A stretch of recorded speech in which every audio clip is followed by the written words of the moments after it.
ನಾನು ಡಿಗ್ರಿಯಲ್ಲಿ ಮಲಗಿದ್ದನ್ನು ಈಗ ಅನುಭವಿಸ್ತಾ ಇದ್ದೇನೆ. ಮುದ್ದು ಮನಸ್ಸುಗಳು ಒಲವಿಂದ. ಆಯ್ತು, ನಾನು 4 ತೆಗೆದೆ, ನಮ್ದು 8 ತೆಗಿಬೇಕು. ಒಂದು ತೆಂಗಿನಕಾಯಿ ಕಾರಣಕ್ಕೆ ನಾನು ಜಾಬ್ ಬಿಡ್ಬೇಕು. ಇದನ್ನು ಹಾಕ್ಬೇಡ. ಕಲ್ಮಶ ತುಸು ಇಲ್ಲ, ನಿರ್ಮಲ ಖುಷಿಯಲ್ಲ.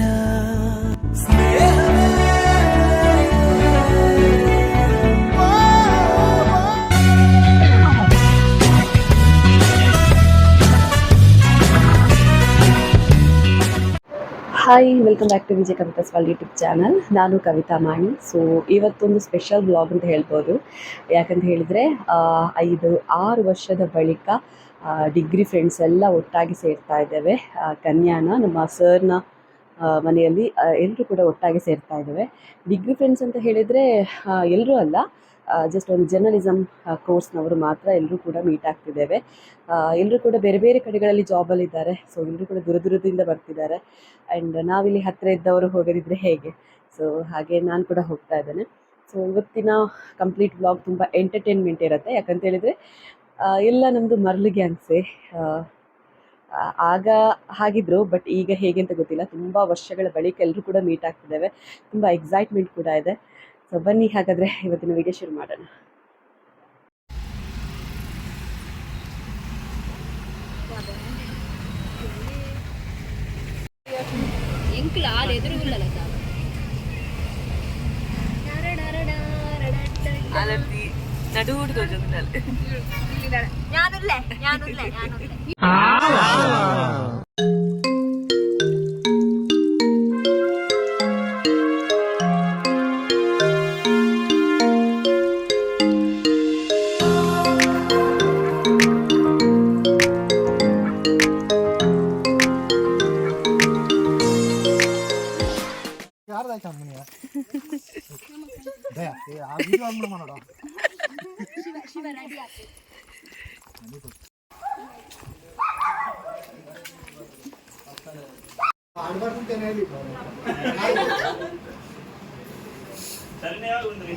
ಇವತ್ತು ಬೆಳಿಗ್ಗೆ ಸರ್. ಹೌದಾ?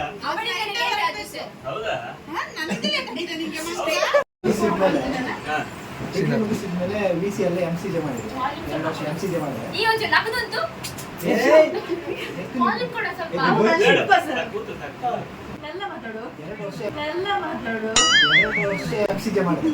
MCJ ಮಾಡಿದ ಟೈಮಲ್ಲಿ ಕೊರೋನಾ ಅಟ್ಯಾಕ್ ಆಗಿತ್ತು. ಹಾಗಾಗಿ ನಮ್ಗೆ ಎಕ್ಸಾಮ್ ಮುಗಿಯೋದು ಮತ್ತೆ ಕೊರೋನಾದ ರಜೆ ಸಿಗಲು ಒಂದೇ ಟೈಮ್ ಆಗಿದೆ. ಒಂದು 2 ತಿಂಗಳು ಮನೆಯಲ್ಲಿದ್ದೆ. ಆನಂತರ ಸುದ್ದಿಯಲ್ಲಿ ಜಾಬಿಗೆ ಬಂದೆ. ಹೀಗೆ ಎಲ್ಲರೂ ಕೂಡ ತಮ್ಮ ತಮ್ಮ ಅನಿಸಿಕೆಗಳನ್ನು ಹೇಳ್ತಾ ಇದ್ರು. ಡಿಗ್ರಿ ಆದಮೇಲೆ ಏನಾಯಿತು ಏನು ಇತ್ತ ಅಂತ. ಸೊ ಕೆಲವರು ವಾಯ್ಸ್ ಎಲ್ಲ ಬಂದಿಲ್ಲ, ಹಾಗಾಗಿ ನಾನು ಜಾಸ್ತಿ ವೀಡಿಯೋಸ್ ಹಾಕಲಿಕ್ಕಾಗಲಿಲ್ಲ.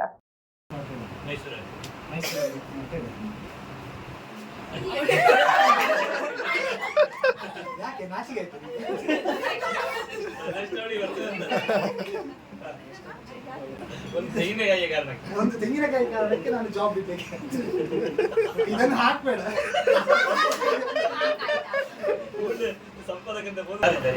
ನನಗೆ ಕವಿತಾ ವರ್ಕಿಗೆ ಸಿಕ್ಕಿದೆ ಸುದ್ದಿಯಲ್ಲಿ. ಆ ನಂತರ ಅರ್ಪಿತಾ ವರ್ಕಿಗೆ ಸಿಕ್ಕಿದೆ. ಅವರು ಗುಟ್ಟೆಲ್ಲ ಗೊತ್ತಿರ್ತದಲ್ಲ, ತಮಾಷೆ ಮಾಡ್ಲಿಕ್ಕೆ ಮಜಾ ಆಗ್ತಿತ್ತು. ಅರ್ಪಿತಾ ಈಗಲೂ ಇದ್ದಾಳೆ ಸುದ್ದಿಯಲ್ಲಿ. ರಮ್ಯಾ MCJ ರಮ್ಯಾ, ಅವಳು MCJ ನಾನು ಎಂತ ಮಾತಾಡಿದ್ರು ಡಬಲ್ ಮೀಟಿಂಗ್ ಆಗಿ ತಗೊಳ್ತೀನಿ. ಇಲ್ಲಿ ಕೂಡ ಅಷ್ಟೇ, ನಾನು ನೋಡೋದು ಏನಾಗ್ತೀನಿ ಸುದ್ದಿಯಲ್ಲಿ. ಆಗ ನಾನು ಲೈವ್ ಇದ್ದೆ, ಇನ್ಚಾರ್ಜ್ ಆಗಿ. ನನಗೆ ಅನ್ನಿಸ್ತಿತ್ತು, ದೇವರೇ ಯಾಕಾದ್ರೂ ಕ್ಲಾಸ್ನವ್ರು ವಾಪಸ್ ಬಂದ್ರು. ನನ್ನ ಹೆಸರು ಅಕ್ಷಯ್ ಅಂತ.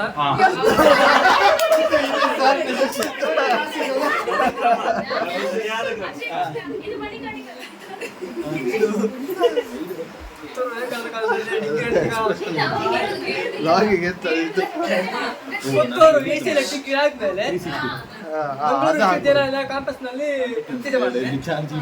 ಬೇರೆ ಯಾವುದೇ ಬದಲಾವಣೆಗಳು, ಒಂದು ಮೊಬೈಲ್ ಫೋನ್ ಸ್ವಲ್ಪ ಚೇಂಜ್ ಆಗಿ ಬಿಟ್ರೆ ವಾಚ್ ಅದೇ ಇದು ದೈಹಿಕವಾಗಿ ಕೂಡ ಹಾಗೆ ಇದ್ದೇನೆ ಬಹುಶಃ.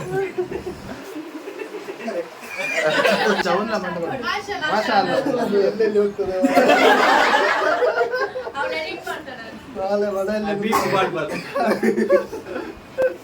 ನಾನು ಡಿಗ್ರಿಯಲ್ಲಿ ಮಲಗಿದ್ದನ್ನು ಈಗ ಅನುಭವಿಸ್ತಾ ಇದ್ದೆ.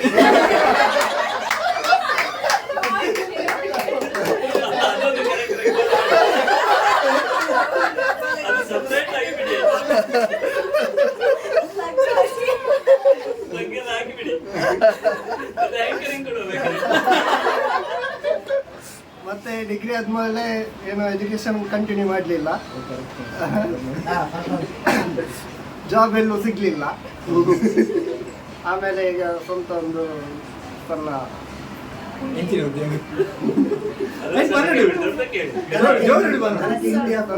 ಸ್ವಂತ ಉದ್ಯೋಗ ಮಾಡ್ತಾ ಇದ್ದೇನೆ. ನನ್ನ ಫ್ಯೂಚರ್ ಅಲ್ಲಿ ಲಾಟ್ರಿ ಬಂದ್ರೆ ದನ ಸಾಕು.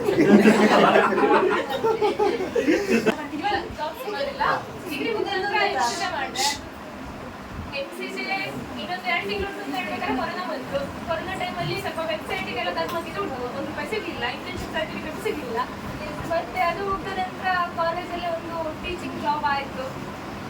ಒಂದು ಕೆಲಸ ಮಾಡಬೇಕು ಅಂತ ಹೋದ್ರು, ಮತ್ತೆ ವಾಪಸ್ ಅದೇ ಸಿಕ್ತು. ಟೀಚಿಂಗ್ ಜೊತೆಗೆ ಅಡ್ಮಿನಿಸ್ಟ್ರೇಷನ್ ಸಿಕ್ತು. ಸೊ ಅಡ್ಮಿನಿಸ್ಟ್ರೇಷನು, ಸ್ಕ್ರಿಪ್ಟ್ ರೈಟಿಂಗು, ಮತ್ತೆ ಕಂಟೆಂಟ್ ಡೆವಲಪಿಂಗು.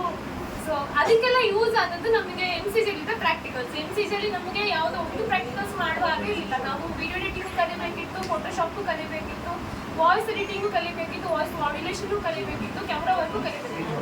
ಸೊ ಅದೆಲ್ಲ ಒಂದೇ ಕಡೆ ಅದೆಲ್ಲ ಒಂದೇ ಕಡೆ ವರ್ಕಿಗೆ ಯೂಸ್ ಆಯಿತು ಸರ್. Thank you. ಅಷ್ಟೆಲ್ಲ ಪ್ರಾಕ್ಟಿಕಲ್ಸ್ ಮಾಡಿದ್ರೆ ಸರ್ವಿಸ್ ಆಯ್ತು. ಮತ್ತೆ ನೆಕ್ಸ್ಟ್ 2 ವರ್ಷ ಕೊರೋನಾ ಬಂತು. ಕೊರೋನಾ ಬಂದ ಟೈಮಲ್ಲಿ BEd ಮಾಡಿ ನೆಕ್ಸ್ಟ್ ಈಗ 2 ವರ್ಷದಿಂದ ಗೆಸ್ಟ್ ಟೀಚರ್ ಆಗಿ ವರ್ಕ್ ಮಾಡ್ತಿದ್ದೀನಿ. ಡಿಗ್ರಿ ಆಗಿ MCJ ಆಯಿತು. MCJ ಆಗಿ ಆಸ್ ಯೂಶುವಲ್ ಕೊರೋನಾ ಬಂತು. ಕೊರೋನಾ ಆದ ಮೇಲೆ ಫ್ರೀಲಾನ್ಸಿಂಗ್ ಮಾಡ್ತಾ ಇದ್ದೆ. ಸೊ ಮಾರ್ಚಲ್ಲಿ ಆಗುವಾಗ ETV ಬಾಲ್ ಭಾರತಿಯಿಂದ ಅಪ್ಲೈ ಮಾಡಿದ್ದೆ ನಾನು. ಸೊ ಅಲ್ಲಿ ಭಾರತಿಂದ ಇದ್ದದ್ದು ಬಾಲ್ ಭಾರತಿಗೆ ರೆಸ್ಯೂಮ್ ಹೋಯಿತು. ಅಲ್ಲಿ ಇಂಟರ್ವ್ಯೂ ಕೊಟ್ಟೆ. ಇಂಟರ್ವ್ಯೂ ಎಲ್ಲ ಆದಮೇಲೆ ಹೈದರಾಬಾದಲ್ಲಿ ಸೆಲೆಕ್ಷನ್ ಆಯಿತು. ಸೊ ಏಪ್ರಿಲಲ್ಲಿ ಅಲ್ಲಿ ಜಾಯ್ನ್ ಆದೆ. ಸೊ ಒಂದು 2 ಅದು cartoon channel. So completely different. ನಾವೇನು ಇಲ್ಲಿ ಕಲ್ತಿದ್ವು ಮೀಡಿಯಾ ಅದು ಇದೆಲ್ಲ ಅದಕ್ಕಿಂತ ಫುಲ್ ಕಂಪ್ಲೀಟ್ ಡಿಫ್ರೆಂಟ್ ಇತ್ತು. ಬಟ್ ನಂತರ ಇಮಿಡಿಯೇಟ್ ನನಗೆ ಹೈದರಾಬಾದಲ್ಲೇ ಇನ್ನೊಂದು ಆಫರ್ ಆಯಿತು. ಫ್ಯಾಕ್ಟ್ಲಿ ಅಂತ ಹೇಳುವ ಕಂಪನಿಗೆ ಈಗ ಮೀಡಿಯಾ ರಿಸರ್ಚ್ ಅಸೋಸಿಯೇಟ್ ಆಗಿ ವರ್ಕ್ ಮಾಡ್ತಿದ್ದೇನೆ. ಸೊ ಈಗ ಒಂದು 6 ಮಂತ್ 7 ಮಂತ್ ಆಗ್ತಾ ಬಂತು. ಸೊ ಅಲ್ಲಿಗೆ ಕರೆಕ್ಟ್ ವರ್ಕ್ ಬಗ್ಗೆ ಎಂಗೇಜ್ಮೆಂಟ್ ಆಯ್ತು. ಹಾಗೆ ಮತ್ತೆ ಕೊರೋನಾಕ್ಕೆ ರಜೆ ಸಿಕ್ಕಿ ಅಲ್ಲಿ ಎಕ್ಸಾಮ್ ಎಲ್ಲ ಹಾಗೆ ಮತ್ತೆ ಒಂದು 6 ಮದುವೆ ಆಗಿ ಮತ್ತೆ ಒಂದು 1 ಇಯರ್ 6 ಮಂತ್ ವೆಬ್ಸೈಟ್ ವರ್ಕ್ ಮಾಡ್ತಿದ್ದೆ. ಅದಾದ ನಂತರ ಸೆಪ್ಟೆಂಬರ್ ಅಲ್ಲಿ ಒಂದು ಸೌತ್ ಕೇಂದ್ರ ಕೋಕೋನಟ್ ಫಾರ್ಮರ್ಸ್ ಅಂತ ಅದಕ್ಕೆ ಒಂದು ಜಾಬ್ ಬಂತು. ಸೊ ಅದಕ್ಕೆ ವರ್ಕ್ ಮಾಡಿದೆ, ಫೀಲ್ಡ್ ವರ್ಕ್ 1 ಇಯರ್ ವರ್ಕ್ ಮಾಡಿದೆ. ಅದ ನಂತರ ಈಗ ಹಾಗೆ ಸದ್ಯಕ್ಕೆ ಮನೆಯಲ್ಲ ಇದ್ದೇನೆ. ಸದ್ಯಕ್ಕೆ ಒಂದು ಮಗುವಾಗಿ ಮಗುವನ್ನು ನೋಡಿಕೊಂಡು ಮನೆಯಲ್ಲಿದ್ದೇನೆ ಅಂತ ಹೇಳಿ. ಎಂತ ಎಂತ ಹೇಳಿದ? ಜಾಬ್ ಬಗ್ಗೆ ಅಂತ ಮಾಹಿತಿ ಕೊಡಲಿಲ್ಲ, ಮನೆಯಲ್ಲಿ ಇರ್ತೇನೆ ಹೇಗೆ ಆಗುದು? ನೀನ್ ಸಹ ಮದ್ವೆ ಆಗ ಹೇಗೆ ಅಪ್ಲಿಕೇಶನ್ ಅಂತ ಆಗ್ತದೆ? ನಾನೇ ಕಮಾನ್ ನಿಂದೆ ಈಗ ಇಲ್ಲೆಂತದು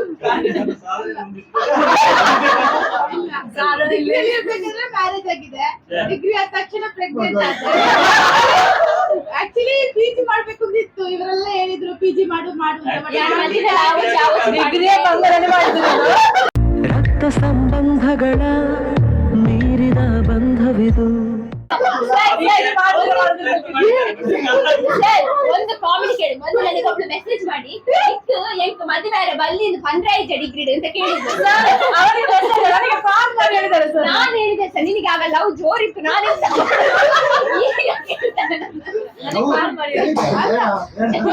ಯಾರು ಹೇಳಿಲ್ಲ ಅವಾಗ.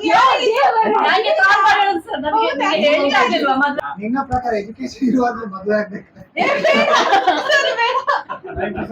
ಲೈಫ್ ಅಂದ್ರೆ ಇವಾಗ ಅಂದ್ರೆ 25-26 ಇಯರ್ಸ್ ಏನಿದೆ ಅದು ಸರ್ ಕರೆಕ್ಟ್ ಆಗಿರೋ ಏಜ್.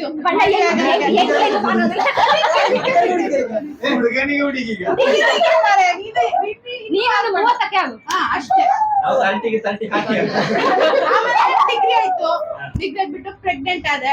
ಪ್ರೆಗ್ನೆಂಟ್ ಆಗ್ಬಿಟ್ಟು 3 ವರ್ಷ ಮನೆಯಲ್ಲೇ ಇದ್ದೆ. ಆಮೇಲೆ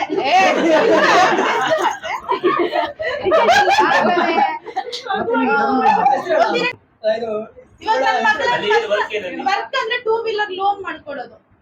ಈಗ ಯಾರಿಗಾದ್ರೂ ನೋಡಿ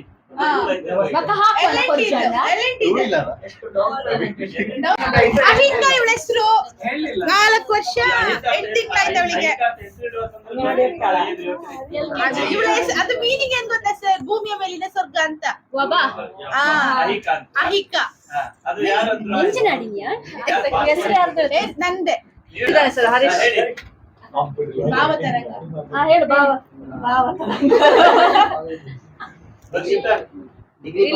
ಶುರು ಮಾಡಿಲ್ಲ ಡಿಗ್ರಿ ಕಾಲೇಜ್ ಮುಗಿದ್ಮೇಲೆ 1 ವರ್ಷ ಫಿಲ್ಮ್ ಪ್ರೊಡಕ್ಷನ್ ಟೀಮ್ ಅಲ್ಲಿ ಟ್ರೈನಿಂಗ್ ಮಾಡಿದೆ. ಟ್ರೈನಿಂಗ್ ಮಾಡಿ ಕ್ಯಾಮರಾ ವರ್ಕ್ ರೈಟಿಂಗ್ಸ್ ಎಲ್ಲ ಕಲಿತು ನಂತರ ಒಂದು ಮೂವಿಗೆ ಕ್ಯಾಮರಾಮ್ಯಾನ್ ಆಗಿ ವರ್ಕ್ ಮಾಡಿದೆ. ಆ ಕ್ಯಾಮರಾ ವರ್ಕ್ ಮಾಡ್ತಾ ಇರ್ಬೇಕಿದ್ರೆ ನೆಕ್ಸ್ಟ್ ಇದು ಬಂತು, ಲಾಕ್ಡೌನ್ ಆಯಿತು. 5 ದಿನಕ್ಕಿಂತ ಮುಂಚೆ ಮಂಡ್ಯದಿಂದ ಶೂಟಿಂಗ್ ಮುಗಿಸಿ ಎಲ್ಲರೂ ಮನೆಗೆ ಬಂದ್ವಿ. ನಂತರ ಊರಲ್ಲಿ ಸ್ವಲ್ಪ ಕೆಲಸ ಮಾಡಿ ಮತ್ತೆ ಪುನಃ ಜೋಸ್ ಸರ್ಕಸಲ್ಲಿ 1 ವರ್ಷ ವರ್ಕ್ ಮಾಡಿದೆ. ನಂತರ ಬೇರೆ ಬೇರೆ ವರ್ಕ್ ಎಲ್ಲ ಮಾಡಿದೆ. ಜೋಸ್ ಸರ್ಕಸ್ ಎಲ್ಲ ಬಿಟ್ಟು ಇವಾಗ ಮನೆಯಲ್ಲಿ ಇದ್ದೀನಿ. ನಾನು ಡಿಗ್ರಿ ಮುಗಿದ ಮೇಲೆ ನಾನು SDM ಗೆ ಜಾಯಿನ್ ಆದೆ. MA ಇನ್ ಇಂಗ್ಲಿಷ್ ಮಾಡಿದೆ. ನಮ್ದು ಕೊರೋನಾ ಬ್ಯಾಚ್ ಶಿವಪ್ರಸಾದ್ ಅವಾಗಲೇ ಹೇಳ್ದ. ಸೆಪ್ಟೆಂಬರ್ 30ಗೆ ನಮಗೆ ಎಕ್ಸಾಮ್ ಮುಗಿದಿತ್ತು PG ಸ್ಟಡೀಸ್. ನಾನು ಎಕ್ಸಾಮ್ ಬರಿಬೇಕಾದ್ರೆ ಇಲ್ಲಿ ವಿದ್ಯಾರಶ್ಮಿಗೆ ಅಪ್ಲೈ ಮಾಡಿದೆ. ಎಲ್ಲರೂ ಹೇಳಿದ್ರು ದೊಡ್ಡ ಕಾಲೇಜು, ತುಂಬಾ ಜನ ಇದ್ದಾರೆ ಅಲ್ಲಿ, ಎಲ್ಲ ಬೆಳ್ಳಾರಿಯವರೆಲ್ಲ ವಿದ್ಯಾರಶ್ಮಿಲೇ ಇರ್ತಾರೆ ಅಂತೆಲ್ಲ ಹೇಳಿದ್ರು. ಸರಿ ಅಂತ ಅಪ್ಲೈ ಮಾಡಿದಾಗ ಎಕ್ಸಾಮ್ ಮುಂಚೆನೆ ನನಗೆ ಜಾಬ್ ಆಗಿತ್ತು ವಿದ್ಯಾರಶ್ಮಿಲಿ. ಸೊ ಸೆಪ್ಟೆಂಬರ್ 30 ಮುಗಿಸಿ ಅಕ್ಟೋಬರ್ 2ಗೆ ವಿದ್ಯಾರಶ್ಮಿ ಜಾಯಿನ್ ಆದೆ.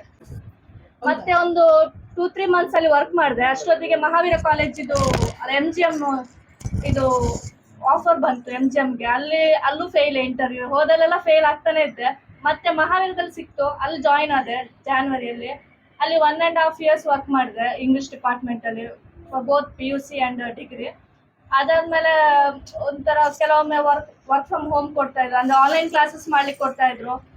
ಪೇಮೆಂಟ್ ಇಶ್ಯೂ ಅದು ಇದು ಪ್ರಾಬ್ಲಮ್ ಆಗ್ತಾ ಇತ್ತು. ನನಗೆ ನೆಟ್ವರ್ಕ್ ಇಶ್ಯೂಸ್ ಫಸ್ಟ್. ನನ್ನ ಊರಲ್ಲಿ ಮೀಡಿಯಾ ಅನಲಿಸ್ಟ್ ಆಗಿ ವರ್ಕ್ ಮಾಡ್ತಾ ಇದ್ದೇನೆ. ಅಂದ್ರೆ ಈಗ ನಾವು ರಿಪೋರ್ಟರ್ಸ್ಗಳೆಲ್ಲ ಮಾಡಿದ ವರ್ಕ್ ಪಬ್ಲಿಷ್ ಆಗಿರ್ತದಲ್ಲ, ಅದು ನಾವು ಅನಾಲಿಸಿಸ್ ಮಾಡ್ತೇವೆ. ನಾನು ಆಸ್ಟ್ರೇಲಿಯಾ ಮತ್ತೆ ನ್ಯೂಜಿಲ್ಯಾಂಡಿಗೆ ವರ್ಕ್ ಮಾಡ್ತಾ ಇದ್ದೇನೆ. ಇವಾಗ ಅಲ್ಲೇ ಸದ್ಯಕ್ಕೆ ಇದ್ದೇನೆ. 1 ವಾರ ಇರುವಾಗ ಟೆಂಪಲ್ಗೆ ಹೋದೆ. ಅಲ್ಲಿಂದ 1 ದಿವಸ ಟೆಂಪಲ್ಗೆ ಹೋದೆ. ಟೆಂಪಲ್ಗೆ ಹೋಗಿ ಬರುವಾಗ ಒಂದು ಮೆಸೇಜ್ ಬಂತು, ಇನ್ಬಾಕ್ಸ್ ಮೆಸೇಜ್ ಬಂತು, ಒಂದು ಇಂಟರ್ವ್ಯೂ ಇದೆ ಪುತ್ತೂರಲ್ಲಿ, ಬನ್ನಿ ಅಂತ. ಹಾಗೆ ಅಲ್ಲಿಂದ ಮರು ದಿವಸ ಪುತ್ತೂರಿಗೆ ಇಂಟರ್ವ್ಯೂಗೆ ಬಂದೆ. ವಿವೇಕಾನಂದದಲ್ಲಿ ಇಂಟರ್ವ್ಯೂ ಆದದ್ದು ನಮ್ಮ ಪ್ರಶಾಂತಿಯದಿ. ಅಲ್ಲಿ ಬಂದೆ. ಅಲ್ಲಿ ನನ್ನ ಅಲಿಕೆಯಲ್ಲಿ ಸ್ಟಡಿ ಮಾಡಿದ ಕಾರಣ ಅಲಿಕೆ ಸರ್ಟಿಫಿಕೇಟ್ ನೋಡಿ ಅಲ್ಲಿ ಜಾಬ್ ಆಯ್ತು ನಮಗೆ. ಮತ್ತೆ ಬೇರೆ ಏನ್ ನೋಡ್ಲಿಲ್ಲ.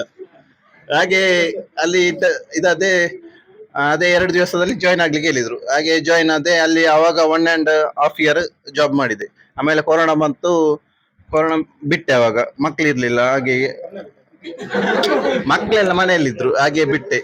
ಆಮೇಲೆ ಮನೆಯಲ್ಲಿ ಪ್ರಾಬ್ಲಮ್ ಆಯ್ತು, ತಂದೆ ಡೆತ್ ಆದ್ರು, ಹಾಗೆ ಅಂತೆಲ್ಲ ಮನೆಯಲ್ಲೇ ಇದ್ದೆ. ಸ್ವಲ್ಪ ಮನೆಯ ಕೆಲಸ ಮಾಡಿ ಅಲ್ಲೇ ಇದ್ದೆ.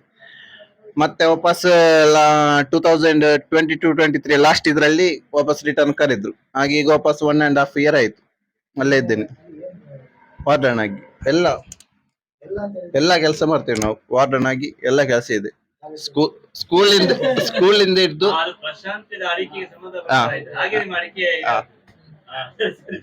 ಡಿಗ್ರಿ ಮುಗಿಸಿದ ನಂತರ ನಂದು 4 ಸರ್ತಿ ಹಿಮಾಲಯ ಟ್ರಿಪ್ ಆಯ್ತು. ಕೊರೋನಾ ಟ್ರಿಪ್ ಒಂದು ಬಾಕಿ, ಕೊರೋನಾ ಬ್ಯಾಚ್. ಸನ್ಯಾಸಿ ಆಗೋ ಪ್ಲಾನ್ ಅಂತಲ್ಲ, ಹಿಮಾಲಯ ತಿರುಗಬೇಕು. ಅಂದ್ರೆ ಫಸ್ಟ್ ಸಿಕ್ಕಿಂ ಸೈಡ್ ಹೋದ್ದು, ಆಮೇಲೆ ಸೆಕೆಂಡ್ ಸ್ಪಿಟಿ, 3ನೇದು ಅರುಣಾಚಲ್, 4ನೇದು ಲೇ ಲಡಾಖ್. ನನ್ನ ಹೆಸರು ಮಹೇಶ್ ಅಂತ. ಇವ್ರದ್ದು ಸೇಮ್ ಬ್ಯಾಚ್ ಜರ್ನಲಿಸಮ್. ಆ ನಂತರ ಒಂದೇ ಬ್ಯಾಚ್. ನೆಕ್ಸ್ಟ್ ನಾನು BPED ಅಪ್ಲಿಕೇಶನ್ ಹಾಕಿದೆ. ಅಲ್ಲಿ ಅಪ್ಲಿಕೇಶನ್ ಹಾಕಿದ ನಂತರ ಅದೇ ಜಾಯಿನ್ ಆದೆ. ಇದು ಕೋರ್ಸ್ ಎಲ್ಲ ಆಗ್ತಿತ್ತು. ಫಸ್ಟ್ ಸೆಮ್ ಆಯ್ತು, ಸೆಕೆಂಡ್ ಸೆಮ್ ಆಯ್ತು. ಸೆಕೆಂಡ್ ಸೆಮ್ ಎಂಡಿಂಗ್ ಆಗುವಾಗ ಏನಾಯ್ತು, ನಮ್ಮ 2 ಅಕ್ಕಂದಿರು, ನಾವು ಟೋಟಲ್ 4 ಜನ ಮಕ್ಕಳು, ಅದರಲ್ಲಿ 2 ಅಕ್ಕಂದಿರಿಗೆ ಒಟ್ಟಿಗೆ ಮದುವೆ ಸೆಕೆಂಡ್ ಸೆಮ್ ಲಾಸ್ಟ್ ಅಲ್ಲಿ. ಆ ಟೈಮಲ್ಲಿ ಏನಾಯ್ತು, ಸ್ವಲ್ಪ ಫೈನಾನ್ಷಿಯಲ್ ಇಶ್ಯೂ, ಮತ್ತೆ ಮನೆಯಲ್ಲಿ ಸ್ವಲ್ಪ ಮದುವೆ ಟೈಮಲ್ಲಿ ಅದೇ ಟೈಮಲ್ಲಿ ನಂಗೆ ಎಕ್ಸಾಮ್ ಕೂಡ ಇದ್ದದ್ದು, ಸೆಕೆಂಡ್ ಸೆಮ್ ಎಕ್ಸಾಮ್. ಆ ಟೈಮಲ್ಲಿ ಏನಾಯ್ತು, ಈ ಕಡೆ ಕೋರ್ಸ್ ಜೊತೆಗೆ ಮನೆಯಲ್ಲಿ ಸ್ವಲ್ಪ ಫ್ಯಾಮಿಲಿ ಇಶ್ಯೂಸ್ ಅದೆಲ್ಲ ಸ್ಟಾರ್ಟ್ ಆಯ್ತು, ಫೈನಾನ್ಷಿಯಲ್ ಇಶ್ಯೂ ಸ್ಟಾರ್ಟ್ ಆಯ್ತು. ಎಂತ ಮಾಡುವಂತ ಆಲೋಚನೆ ಮಾಡುವಾಗ ಕೋರ್ಸ್ ಬಿಡು ಅಂತ ಆಯ್ತು. B.Ped 2 ವರ್ಷ ಕಂಪ್ಲೀಟ್ ಆಯ್ತು. M.Ped ಇವಾಗ 1 ಇಯರ್ ಕಂಪ್ಲೀಟ್ ಆಯ್ತು. ಇನ್ನು 1 ವರ್ಷ M.Ped ಕೋರ್ಸ್ ಬಾಕಿ ಇದೆ. ಇವಾಗ 2 ಸೆಮ್ ಆಯ್ತು, ಇನ್ನು ಗೊತ್ತಿಲ್ಲ ಯಾವಾಗ ಸ್ಟಾರ್ಟ್ ಆಗ್ತದೆ ಅಂತ. ಸೊ ಇವಾಗ ರಜೆಯಲ್ಲಿ ಇದ್ದೇನೆ ಎಕ್ಸಾಮ್ ಮುಗಿಸಿ.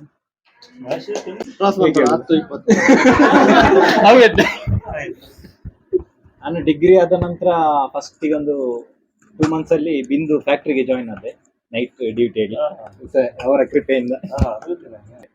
ಅಲ್ಲಿಂದ ಮತ್ತೆ ಸೆಕೆಂಡ್ ಲಾಕ್ಡೌನ್ ಅಲ್ಲಿ ಇದಾಗಿ ಡ್ರಾಪ್ ಔಟ್ ಆಗಿ, ಅದರ ನಂತರ GP ಸರ್ ಕಾಲ್ ಮಾಡಿದ್ರು ಅಂಬಿಕಾದಲ್ಲಿ ಬೇಕು ಹೇಳಿ, ಮತ್ತೆ ನೀವು ಸರ್ ರೆಫರ್ ಮಾಡಿ, ಹಾಗೆ ಅಲ್ಲಿ 1 ವರ್ಷ 4 ತಿಂಗಳಲ್ಲಿ ವರ್ಕ್ ಮಾಡಿದೆ.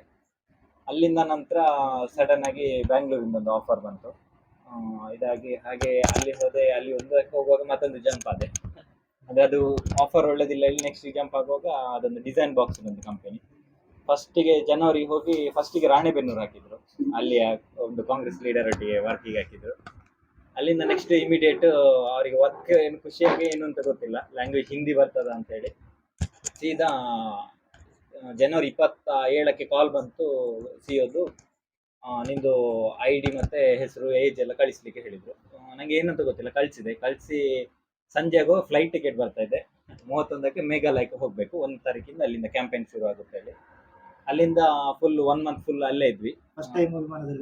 ಊರಿಗೆ ಹೋಗಿ ಬಂದು ಫಸ್ಟಿಗೆ ವರ್ಕ್ ಮಾಡಿ, ಫಸ್ಟಿಗೆ ಪ್ರಜಾಧ್ವನಿ ಯಾತ್ರೆ DK ಶಿವಟಿಗೆ ಫಸ್ಟ್ ವರ್ಕ್ ಏನೋ ಗೊತ್ತಾಗ್ಲಿಲ್ಲ.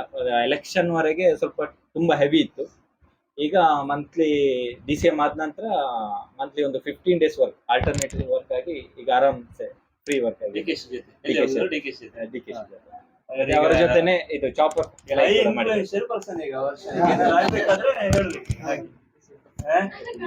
ನಮ್ಮ ನಡುವೆ ಎಲ್ಲ ಕೊಂಚ ಸಂಕೋಚವು. ಫಸ್ಟಿಗೆ ಇಂಟರ್ವ್ಯೂ ಸಿಕ್ತು ನಂಗೆ ಅಲ್ಲಿ. ಅದು ಅರ್ಧ ಗಂಟೆ ಇಂಟರ್ವ್ಯೂ 3 ಗಂಟೆ ಆಗಿದೆ. ಸೊ ಅಷ್ಟು ರೀಟೇಕ್ ತಕೊಂಡು ಮತ್ತೆ ನಂಗೆ ಅಲ್ಲಿ 7 ತಿಂಗಳು ವರ್ಕ್ ಮಾಡಿದೆ. ಅಲ್ಲಿ ತುಂಬಾ ಕಲ್ತಿದ್ದೆ, ಮಿಸ್ಟೇಕ್ಸ್ ಮಾಡಿದ್ದೆ. ಒಂಥರ ನನ್ಗೆ ಮೇಲೆ ಬರ್ಬೇಕು ಅಂತ ಇತ್ತು. ಸೊ ಅದಕ್ಕೋಸ್ಕರ ನಾನು V4 ನ್ಯೂಸ್ಗೆ ಜಂಪ್ ಆದೆ. ಇಲ್ಲಿ ಪರ್ಮಿಷನ್ ಕೇಳಿಯೇ ಜಂಪ್ ಆದೆ. ಬಿಟ್ಟು ನೆಟ್ವರ್ಕ್ ಮಾರ್ಕೆಟಿಂಗ್ ಮಾಡ್ತಾ ಇದ್ದೆ. ಈಗ ಕಹಳೆ ನ್ಯೂಸ್ ಅಲ್ಲಿ ವರ್ಕ್ ಮಾಡ್ತಿದ್ದೇನೆ. ಮದುವೆಲ್ಲ ಹೌದು, ಫುಲ್ ಟೈಮ್. ಫಸ್ಟಿಗೆ ಪಾರ್ಟ್ ಟೈಮ್ ಮಾಡ್ತಿದ್ದೆ, 1 ವರ್ಷ ಆಯ್ತು. ಅಷ್ಟೇ.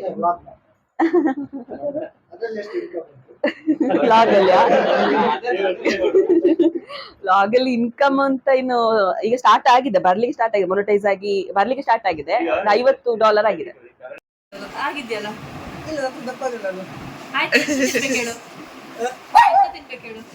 ದಪ್ಪ ಆಗ್ಲಿಲ್ಲ. ನಮ್ಮೊಟ್ಟಿಗೆ ಕೂತ್ಕೊಳ್ಳೋದು ಹೇಗಿದ್ದಾನೆ ಹಾಗೆ ಇದ್ದಾನೆ.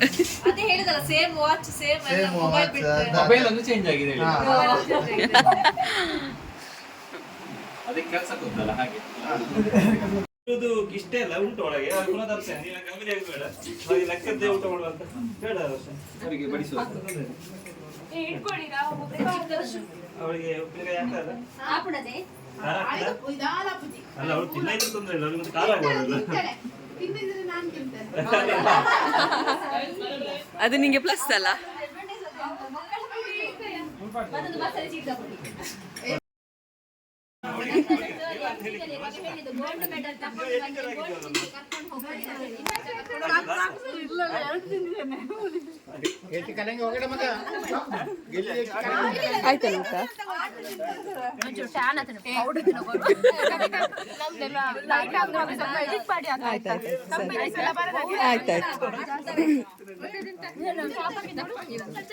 ಸ್ವೀಟ್ ತಿನ್ನುದಿಲ್ಲ ಅಂತ ಹೇಳಿದ್ದೆ.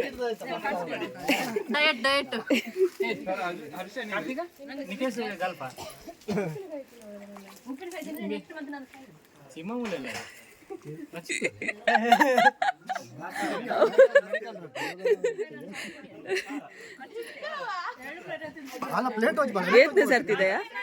ಏತ್ನೇ ಸರ್ತಿದ? ಏತ್ನೇ ಸರ್ತಿದ?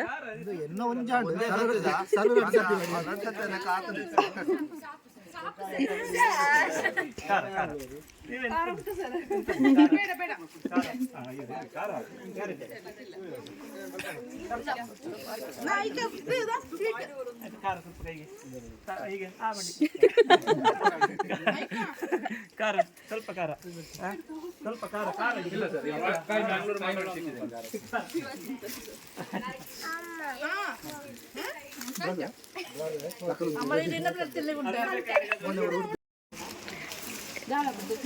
ಎರಡೆರಡು ಪ್ಲೇಟಲ್ಲಿ ಊಟ ಮತ್ತೆ ಡಯಟ್ ಅಂತೆ. ಡಯಟ್ ಮಾಡೋಳು ಎರಡೆರಡು ಪ್ಲೇಟ್ ಊಟ ಮಾಡ್ತಿದ್ದಾಳೆ. ಸರ್ಟಿಫಿಕೇಶನ್ ಕೋರ್ಟ್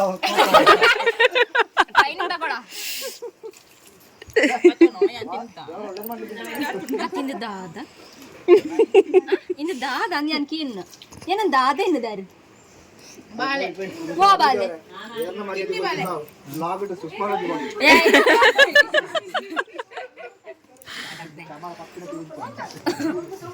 ಸೀಮಾ ಒಂದೇ ಹೆಲ್ಪ್ ಮಾಡ್ತೀಯಾ? ಇಲ್ಲ ಅನನ್ಯ ಮೇಡಮ್ ಬಾಕಿದ್ದಾರೆ. ಅನನ್ಯ ಮೇಡಮ್ ಬಾಕಿದ್ದಾರೆ.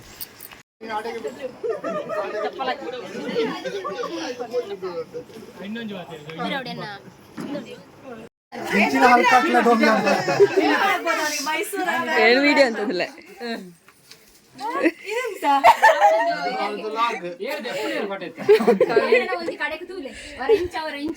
ಆಯ್ತು ನಾನು 4 ತೆಗೆದೆ ನಮ್ದು 8 ತೆಗಿಬೇಕು.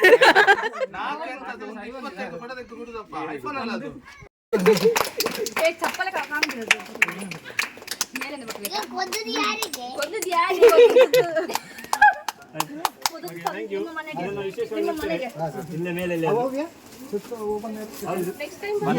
ಮೇಲೆ ಬರ್ತಾ ಇದೆ.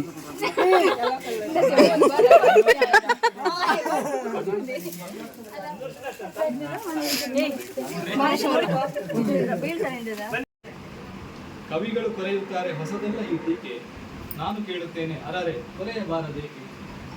ಕೊರೆಯುವುದಿಲ್ಲವೇ ಕ್ರಿಮಿಕೀಟಗಳು ಮುಗ್ಧ ಸಸ್ಯವನ್ನು? ಪಾಠದ ನೆಪದಲ್ಲಿ ಅಧ್ಯಾಪಕರು ತಮ್ಮ ಶಿಷ್ಯರನ್ನು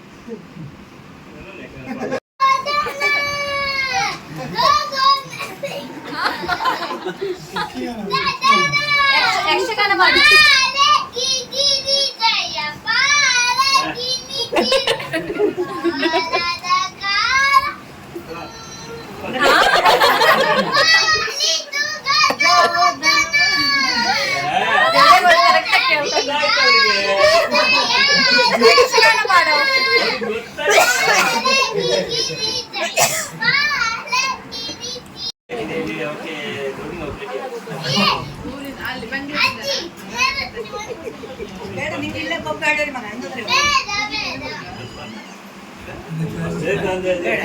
ಮಕ್ಕಳು ಕಂಟ್ರೋಲ್ ಮಾಡ್ಲಿಕ್ಕೆ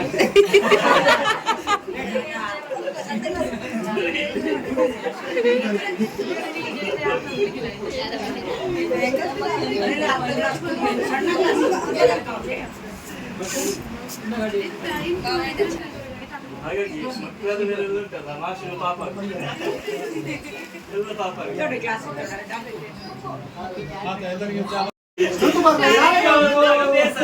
ಸಂಜೆ ಬರುವಾಗ ಸಂತಸ ಯಾವುದು ಉತ್ತರ ಹೇಳಿರೋಣ ಕುಡಿದ್ರೆ ಋತುಪರ್ಣ ಶಾಲೆ ಗೊತ್ತು. ಮರ್ಯಾದೆ ಹೋಯ್ತು, ಮರ್ಯಾದೆ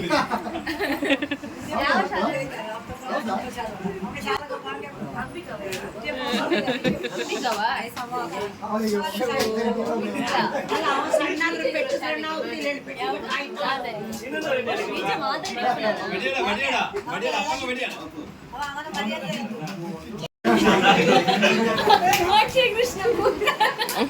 ಕೃಷ್ಣ ಮಾಡ್ತಾನೆ. ಇನ್ನು ಮೂರನೇ ಆಯ್ತು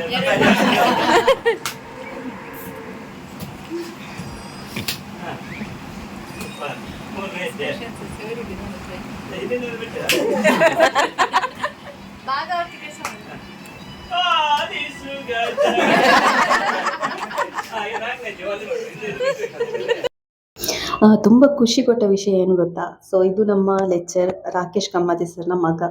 ಪ್ರತಿಯೊಂದು ಸಂಪ್ರದಾಯವನ್ನು ಕೂಡ ಕಲಿಸಿಕೊಟ್ಟಿದ್ದಾರೆ.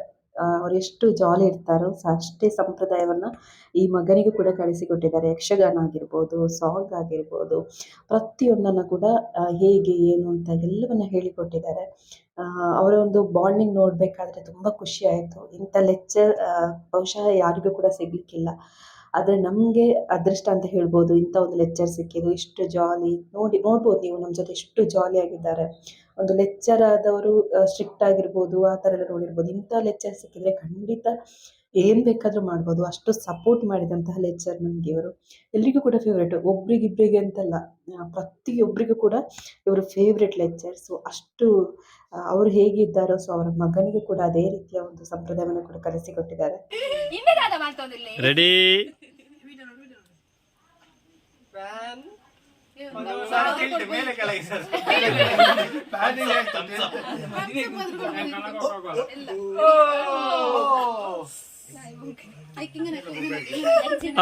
ಬಂಜಿ ಫುಲ್ ಅದು ನಡಪರ ಹುಜದ. ಹಾಂ, ಇದು ಇವತ್ತಿನ ವಿಡಿಯೋ. ನಿಮಗೆ ಇಷ್ಟ ಆಗಿದ್ರೆ ಲೈಕ್ ಮಾಡಿ, ಶೇರ್ ಮಾಡಿ, ಸಬ್ಸ್ಕ್ರೈಬ್ ಮಾಡಿ.